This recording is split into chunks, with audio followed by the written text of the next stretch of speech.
நான் 3வது நூலை வெளியிடலாம் என்று நினைக்கும் பொழுது எனக்கு கொஞ்சம் பயமாக இருந்தது. 50 விழா என்று சொல்லணும்.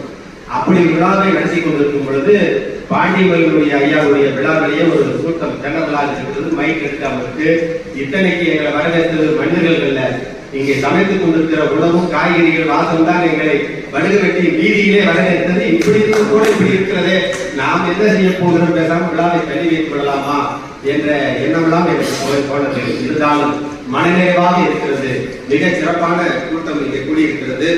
ஒரு கவிதை நூலில் ஒரு கவிதை சிறப்பாக இருந்தாலே அது சிறப்பான கவிதை நூல் என்று நாம் சொல்லலாம் என்று நம்முடைய கவிதை தாத்தா, புதுக்கவிதையின் தாத்தா நேதா அவர்கள் சொல்லியிருக்கிறார். அப்படி இருக்கும் பொழுது பாண்டியவர்களுடைய முருகமலை முத்தமிடும் கவிதைகள் இந்த இதில் 500 கவிதையுமே சிறப்பா ரொம்ப அற்புதமா இருக்கு. அவர்கள் கொடை வல்லல் 10 நூல் வெளியிட்டு வரவுக்கு என்னை கூப்பிடுறாங்க. அது பதில் வேற யாராவது கூப்பிட்டு வாய்ப்பு தரலாம். அந்த நூல்குள்ள வாழ்த்துறை நடத்துறதுக்கு எனக்கு வாய்ப்பு கொடுத்துருக்கிறாரு. அது மட்டும் இல்லாம இங்க பேசுறதுக்கு வாய்ப்பு கொடுக்குறாரு. யாருக்காவது அந்த வாய்ப்பை நேரவருக்கு தரலாம் என்ற காரணத்தினால்தான் நான் இங்க இருந்து எங்க வைக்கிறீங்க வைக்கிறேன். அவர் சொன்னார் ஐயா பாண்டியர், அவர் சங்கேஸ்வர் ஐயா சொன்னாரு, கவிஞர்கள் இளைய மனக்குடையவர்கள் நல்லவர் சொன்னார் பார்த்தீங்களா. அவர் சொன்னாரு, எங்க வைத்து சாப்பாடு போட்டால் சிறப்பாக இருக்குமோ அப்படி ஒரு இடத்தை தேர்ந்தெடுத்திருக்கிறேன். வள்ளலார் சபையில் வைத்து நான் என் மூளை விளைய போயிருக்கா, இவர் எப்படிப்பட்ட இலக்கிய மனமுடையவர் பார்க்க எல்லாருக்கும் நான் சாப்பாடு போட்டுட்டேன், என்னுடைய நூலை வெளியிடுகிறேன் என்று சொன்னார். ஐயா, நீங்கள் 2 சாப்பாடு போடுகிறீர்கள், ஒன்று வயிற்றுக்கு போடுகிறீர்கள், இன்னொன்று மனசுக்கு உணவு கொடுக்கின்ற நூல் வழியாக உங்களை நாம் மாற்றுகிறோம். அதோடு இதனுடைய கவிதைகளை பேசணும்னா ஏற்கனவே ஆற்றுவையில பேசிட்டேன். உண்மையில நான் என்ன பேச நினைக்கிறேனோ அதே கவிதைகளை அம்மா பேசியிருக்காங்க. இதே ஒரு ஒற்றுமை. அதாவது இங்க பாரதியார் கலந்து அவர் எழுதிய கவிதைய செல்லிய எழுதினார். இங்க திருவள்ளுவர் எழுதிய சிந்தனைய அங்க கன்ஃபியூஸ் எழுதிட்டார் சீனாவில். இதெல்லாம் போக்குவரத்துல அதெல்லாம் செலுத்துறாங்க. அப்படி இருக்கும் பொழுது நான் எந்தெந்த கவிதைகளை சுட்டிக்காட்டி பேச வேண்டும் என்று எடுத்தனோ அதே கவிதைகளை அம்மா அவர்கள் பேசியிருக்கிறார். இருந்தாலும் பேசுவதே பேசிவிட்டு செல்லாம் என்பது என்னுடைய நோக்கம். இன்னொன்று இந்த முருகமலையை முத்தமிடும் மேகங்கள் போடுகிறார்ல, இப்ப மேகங்களை முத்தமிடும் மலையை போட முடியாது. ஏன்னா முத்தமிட வந்து முத்தமிடும் மழை அப்படி அதை ரொம்ப கவனமா மலையை முத்தமிடும் மேகங்கள் போட்டார். தலைப்பு வைக்கிறது சில சிக்கல் வரும்.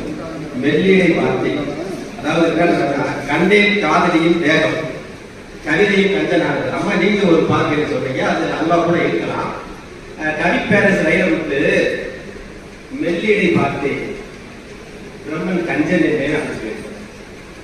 இந்த கவிதையை குடும்ப வளர்த்த ஒரு நூல்ல நான் பார்த்தேன். முதல்ல குடும்ப வளர்த்து தினக்கதில் படிச்சு பார்த்தேன். அந்த கவிதையுடைய தாக்கத்தை கவிப்பேரசு வைரமுத்து அவர் தன்னுடைய பாடலில் பயன்படுத்தினார். அதாவது மெல்லிடை பார்த்தேன், இடை பெண்களுடைய இடை வெளிந்திருக்கும் அப்படி சொல்லி பார்த்தேன். அதை பார்க்கும்போது பிரம்மன் கஞ்சன் என்று நான் நினைத்தேன். அது பிறகு அடுத்த இருக்கு. இதே மாதிரி இவர் நிறைய பெரிய கவிதைகள் எழுதுவார். வள்ளலார் பற்றி பக்கம் இருக்கிற கவிதைகள், நீண்ட கவிதைகள் எழுதுகிறார். இதே இதுல வெளியிட்டிருக்கிறார்.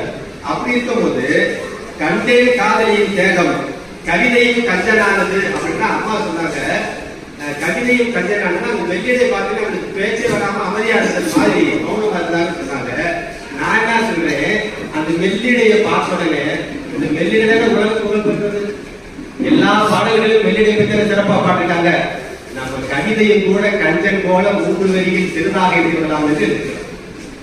அதனால கைக்குள்ள முதல் கவிதையாக வைத்திருக்கிறார் என்று என்னுடைய எண்ணம். அதே மாதிரி இந்த கைக்கு கவிதைகள் 1603 அதுல இருந்து 1863 வரை ஜப்பான்ல எடோ அந்த வம்சத்தை சேர்ந்தவர்கள் ஒரு 216 வருஷம் அந்த நாட்டை ஆண்டுட்டாங்க ஜப்பான். அதாவது 1603 இருந்து 1863 வரை அந்த காலங்களில் தோன்றியதுதான் இந்த கைக்கு. சீன மொழியும் ஜப்பான் மொழியும் கலந்து எழுதப்பட்டது கைக்கு வடிவம். இந்த கைக்கு கவிதையை எழுதியிருக்கிறேன் என்று சொன்னால் என்னுடைய நண்பர்கள் சொல்வார்கள், கைக்கு கவிதை என்பது இப்பொழுது வந்ததல்ல, ஜப்பானிலிருந்து வந்ததல்ல, கைக்கு கவிதை வந்ததே தமிழ்நாட்டிலிருந்து தான் வந்தது, அது திருக்குறள் என்று சொல்வார்கள். ஆனால் நான் ஏற்றுக்கொள்ள மாட்டேன். ஏன் ஏற்றுக்கொள்ள மாட்டேன்னா அது உலக தனி வடிவம், திருக்குறள் வடிவம் தனி வடிவம், எதோடு ஒப்பிட முடியாத தனி வடிவம், உடனே அடி. ஆனா கைக்கூதானோ என்று நம்பும்படியாக அந்த இடைக்காலர் என்ன சொல்றாரு, கடுகை தொலைத்து 7 கடலை புகட்டி புருகத் தெரித்த குரல். கடுகை தொலைக்க முடியுமா? தொலைக்கவே முடியாது. அந்த கடுகை தொலைச்சிருந்தா தொலைக்க பெரிய வல்லமனே. கடுகை தொலைச்சு ஒருவேளை தொலைச்சுட்டா அந்த கடுகு ஓட்டை போட்டாச்சுன்னா அந்த கடுகுக்குள்ள 7 கடலை புகட்டினா அவ்வளவு பெரிய விஷயங்களை உள்ள திணித்தால் எப்படி இருக்குமோ அது மாதிரி இந்த குறுகிய குரல் வடிவத்துக்குள்ள பெரிய பொருளை திருவள்ளுவர் புகுத்திருக்கிறார் என்று இடைக்கால சொல்றார். அதுக்கடுத்து வந்து அபியாசர் போய் அதெல்லாம் கடுகா நான் சொல்லுவாரு அணுவை துளைத்து 7 கடலை புகட்டிய புருகத் தெரிந்த குரல் என்று நம்ம அபியாசர். இன்னைக்கு பெண்கள் மகளிர் தினம். இந்த மகளிர் தினத்துல திருக்குறள் அவ்வளவு பெரிய அற்புதமான சொன்னதே ஒரு மகளிர் புலவர் அந்த அவையார் தான். அணுவை கண்ணால் பார்க்க முடியாது, கண்ணால் பார்க்க முடியாது, சாதாரண தொலைநோக்கியால் கூட பார்க்க முடியாத ஒரு அணுவை அவையார் தெரிந்து வைத்திருக்கிறார். அந்த அணுவை துளைத்து அணுவை பிளந்த என்ன உங்களுக்கு தெரியும். அணுவை பழத்துக்கிட்டு இருக்காங்க ஏறாது அமைக்காது. அந்த அணுவை துளைத்து அதுக்குள்ள 7 கடலை புகுத்தினா அந்த திருக்குறளுடைய பொருள் என்று அவையார் சொல்லியிருக்காங்க. இப்ப கைக்குக்கு வருவோம். கைக்குவை பற்றி ஜப்பான் தோன்றிய நாட்டில் தோன்றிய நாட்டில் கைக்குவை பற்றி என்ன சொல்லியிருக்கிறாங்க? கைக்குவை பற்றி அப்துல் ரஹ்மான் சொன்னார் வாமன வடிவம். எப்படி கிருஷ்ண பரமாத்மா வந்து ஒரு வாமன வடிவம் இருக்கு. அந்த வாமன வடிவம் ஒரு சின்ன வடிவம் 3 அடி கேட்ட அந்த வாமன வடிவம் சொல்லி கைக்குவை வாமன வடிவம் சொல்றாரு. நானும் சொல்லி பார்க்கும்போது ஒரு கவிதையில குள்ள வடிவம் சொல்லியிருக்கேன். குள்ள வடிவம் அப்படி கைக்குவை சொல்லியிருக்கிறேன். இப்ப அந்த கைக்குவை என்னவா சொல்றாங்க? அந்த ஜப்பான்ல தோன்றிய நாட்டுல அணுவின் தூசி, ஒரு பொருளுக்கு தூசி இருக்கும். தூசிலே இருக்கிறது ரொம்ப சின்னது. ஆளுநர் ஒரு ஐயவ சொன்னாங்க தூசியான்னு சொல்லுவோம். ஏன்னா கண்ணுக்கு தெரியாத அதெல்லாம் காணா போன பையன் சொல்லுவாங்க. அணுவிற்கு தூசி இருந்தா இருக்கும். அப்ப கைக்கூவனுடைய வீரியம் எப்படிப்பட்டது? கைக்கூவனுடைய பொருள் என்னன்னா அணுவின் தூசியை கொண்டது கைக்கூ. அப்படிப்பட்ட கவிதை என்றால் அந்த கவிதைக்குள் வைக்கக்கூடிய பொருள் சரக்கு, அந்த கைக்குள்ள வைக்கக்கூடிய பொருள் ஒரு அணுவின் தூசி கலந்தால் எப்படி ஒரு பெரிய வீரியமாக இருக்குமோ அவ்வளவு பெரிய வீரியத்தை உடையது கைக்கு என்று சொல்லியிருக்கிறார்கள். அப்படிப்பட்ட வீரியத்தை உடைய 500 கவிதைகளை பாண்டியமல்லி அவர்கள் சிறப்பாக செய்திருக்கிறார். இது சிறு கவிதை என்று நீங்கள் நினைத்து விடாமல் ஒரேடியாக வாய்த்தால் பொருள் முடியாது. ஒரு வரியை வாய்த்து விட்டு 1 நிமிடம் தாமதித்து அடுத்த ஒரு வரியை படித்துவிட்டு 1 நிமிடம் தாமதித்து 3வது நிமிடத்தில் அந்த 3வது வரியை படித்தால் தான் கைக்குடைய பொருள் தெரியும். அந்த நூலை படைத்தவருடைய அவருடைய திறமை தெரியும் என்று கேட்டுக்கொள்கிறேன். அதே மாதிரி அவள் நினைவுகளை அடக்க முடியவில்லை. 500 பக்க கையெழுத்திலும் துணைவில்லை. கவிப்பேரரசு வைரமுத்து ஒரு காதலியுடைய நினைவுகளை எல்லாம் பார்க்கிறாரு. பேப்பர்லாம் பத்தாது, வடுகு வெட்டி பேப்பர், சென்னையில் இருக்க பேப்பர், சிவகாசி பேப்பர்லாம் பத்தாது இருக்கு. காதல் கடிதம் தீர்க்கவே மேகம் எல்லாம் காகிதம்.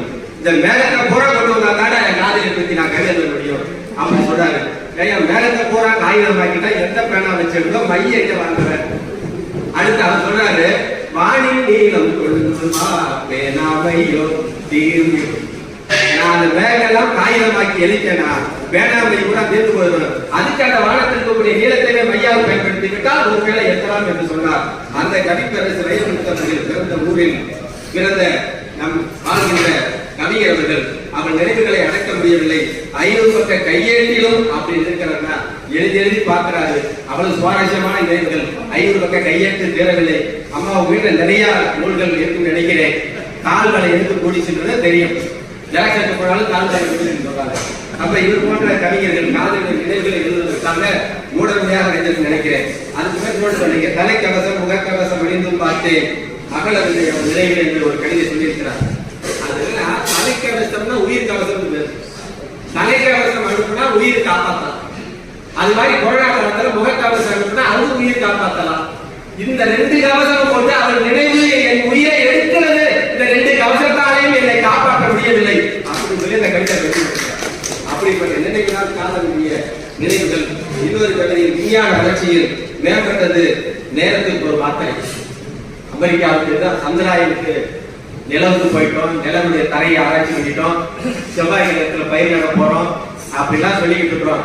நிலவினுடைய சுற்றுவட்டத்தை பார்த்து கொண்டிருக்கிறோம். விஞ்ஞானிகள் உலகத்தில் எங்கேயோ போய்விட்டார்கள். மனிதனை பிழைக்க வைக்க முடியாதுதான் ஒரே ஒரு காரணம். அதை செய்து விடுவார்கள் என்று சொல்லும் பொழுது இவர் சொல்ற விஞ்ஞான வளர்ச்சி மேம்பட்டு என்ன செய்ய நேரத்துக்கு ஒரு மாத்திரை சாப்பிடுற மாத்திரை மனிதனாக மாறிவிட்டோமே. நம்ம அதை யோசிச்சு பார்த்தோம்.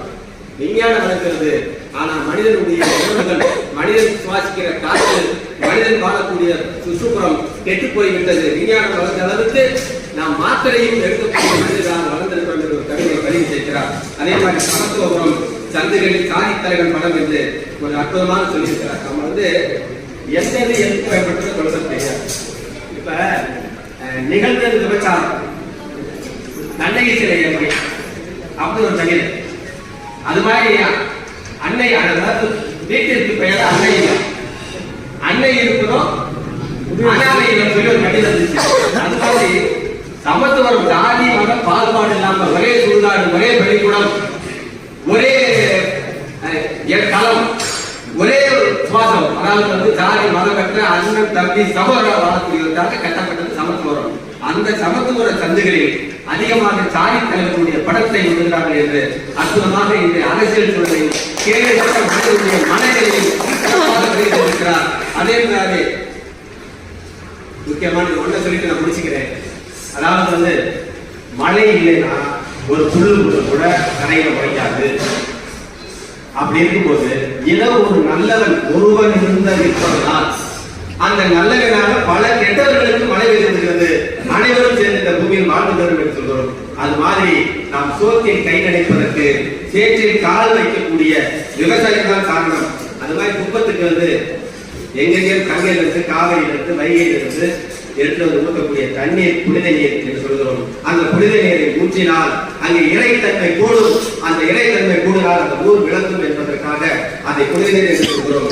இவர் சொல்கிறார், நாம் சாப்பிட்டு உயிர் வாழ்வதற்கு, இந்த உலகம் உய்வதற்கு புனித நீர் இம்மண்ணில் உழைப்பார்கள் வியர்வைதான். இம்மண்ணில் புனித நீர் உழைப்பாளிகளின் வியர்வை என்று அற்புதமாக எல்லோரும் புனித நீரை வேறமாக சொல்லிக் கொண்டிருக்கும் பொழுது புனித நீரின் உழைப்பாளிகள் வியர்வைதான் என்று அற்புதமாக சொல்லியிருக்கிறார். வைரமுத்தவர்கள் தேவனை குறித்த நீர்களை எல்லாம் என்ற பொருளில் சிறப்பாக இருக்கிறார். அதே மாதிரி கீழே இருந்தாலும் முத்தமிழ் எழுதணும், ஏனெனில் இது என்பன் என்று ஒரு வார்த்தை சொல்லியிருக்கிறார். கலைஞர் சுரதா அவர்கள் ரஷ்யா சென்றிருக்கும் பொழுது இந்த இடத்தில் தான் ராஜராஜ சோழன் ஒரு முறை கால் வைத்தான் என்று சொல்லும் பொழுது, மலேசியா கால் வைத்தான் என்று சொல்லும் பொழுது தன்னுடைய தோளில் உள்ள துண்டை வெடித்து ஒரு மிகப்பெரிய பொம்மை கலைஞர் சுரதா அவர்கள் ஒரு கிலோ மண் எடுத்ததை போட்டு நான் என் வீட்டுல பாட்டெல்லாம் போட்டு வச்சு என் தமிழ் மண்ணை பிடித்த மண் என்று எழுதி வைத்திருந்தார் சுரதா அவர்கள். அதுபோல கீழே இருந்தாலும் அந்த மண் என்னை கீழே வெளியிட்டதே, இது என்ன ஊரு, இது என்ன மண், கவனக்குறைவு என்று சொல்லாமல் கீழே இருந்தாலும் அதை முத்தமிடுவேன், அதை நான் பிறந்த மண் என்று சொல்லியிருக்கும். இந்த மாநிலங்கள்